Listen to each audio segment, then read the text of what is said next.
the Eurovision Song Contest should be called the Eurovision Hypocrisy Contest. Maybe I'm being a little bit unfair, of course. There are many people involved, many artists involved.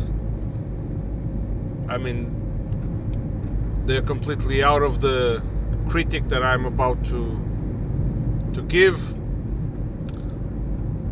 to launch here, but the governments of France and Germany have stated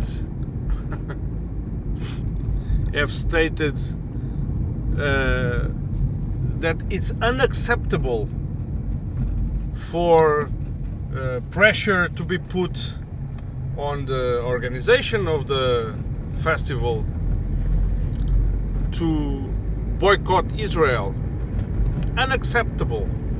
Protests in favor of the boycott of Israel is unacceptable. And then they go on justifying it because this is purely artistical, this festival, the roots of this festival, the nature of this festival is apolitical, so it's not a political one. And we as Europeans, and they even have the nerve to say this, as Europeans, and we defend freedom of expression,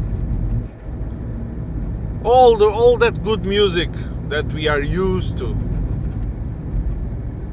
liberties and rights of people, freedom of expression, on and on and on. This is news from today or yesterday. I am driving, cannot check the date exactly, but this is very fresh news. But if you go back to 2022, what you have is Russia being being unable to participate in this festival. You know why, right? You know why. So I mean, we can discuss, but it's a little bit too much. It's a little bit too much. When the double standards are applied in this way, they have been applied for a long time now. I mean, the West has been champion of this, mainly the US, but now Europe is becoming a very weird thing.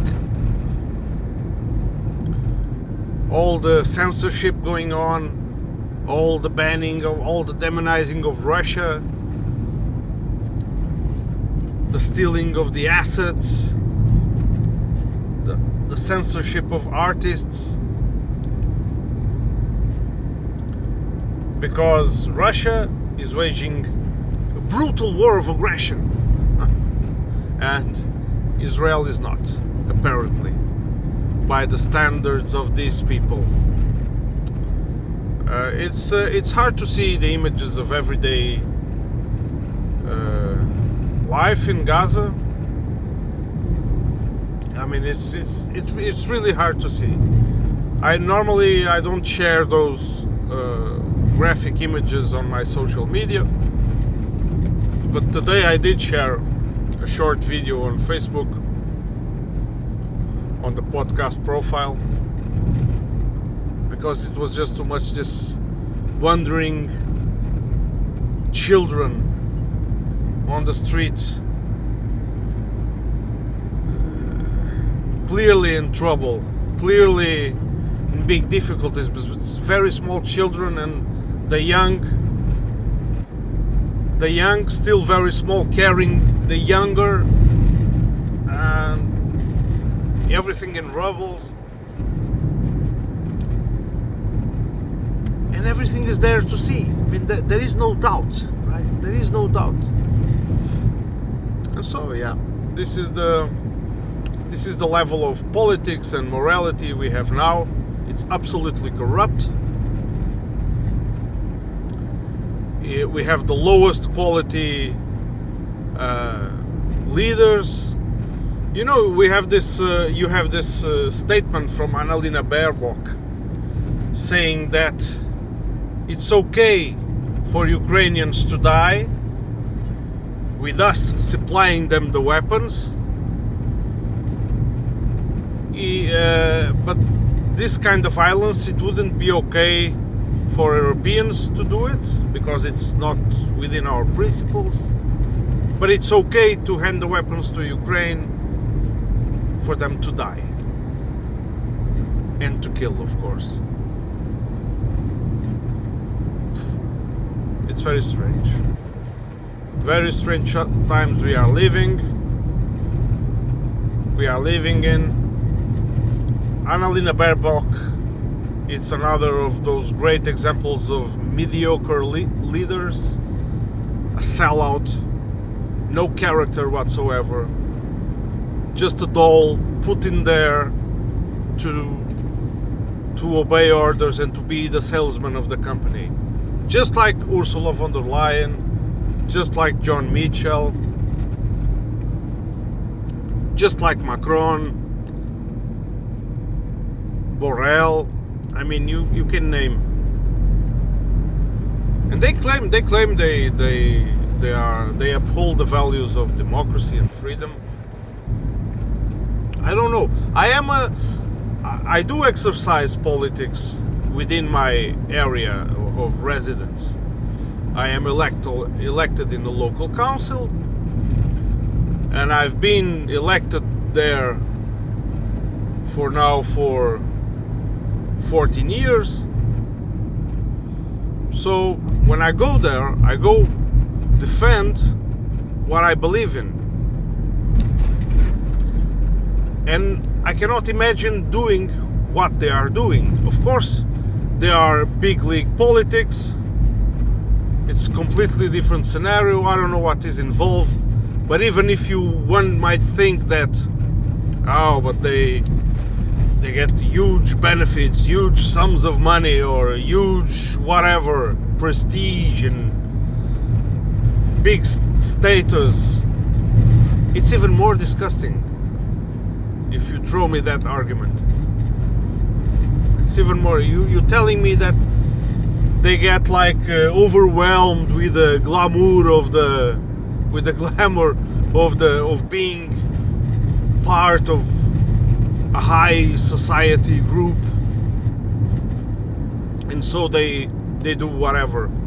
They align in genocide, they lie every day, they engage in utter hypocrisy. It's really worrying. And unfortunately, the country where I live, Portugal, does not escape this critic and this way things are turning out. For example, there was a piece of news very interesting in which a parliamentary group from a left-wing so-called liberal parties called Iniciativa Liberal or Liberal Initiative was concerned about the relations that country of São Tomé e Príncipe or country like Guinea, which were former Portuguese colonies. They were worried that these countries were developing ties and cooperation with Russia, and they would call the Minister of Foreign Affairs to answer for this. What does this tell you? What does this tell you? And this is coming from a supposedly liberal party, the ones who claim that believe in liberal democracies, freedom of speech, freedom of business, freedom of movement. But they are concerned that the country, which is not of their concern, because, like I said, it's former colonies, it's not a colony anymore, but the mentality is there. The Borrell mentality the garden versus the jungle, it's still there. The European colonizer, it's still there, even in the Portuguese, which is it's ridiculous. The Portuguese right wing is really shameful, and they have lowered the standard of the speech. They have lowered the quality of the speech in Portugal, of the public speech, of the public subjects being spoken, the public discussion. They have lowered the quality of the public discussion big time, using a lot of lies, missing the past, the colonies past, going back to the traditions. I know this is a right-wing conservative trend, is not only in Portugal, but seeing this in Portugal is a bit sad. And we're talking about a very small country with economy which is irrelevant in the European context, which cannot project power anymore. But nevertheless, you still have politicians sitting on the parliament talking like this. We're going to call the Ministry of Foreign Affairs for him to answer for this. Why is that country engaging in relations with the other country? So are they like retarded or something? Do they believe what they defend, they uphold? It's hard to grasp that, because if they do, then we are definitely being commanded by utter morons, assholes, with a high degree of stupidity. Yeah, this is what I wanted to talk about, these two pieces of news, and I hope I see you on the next one.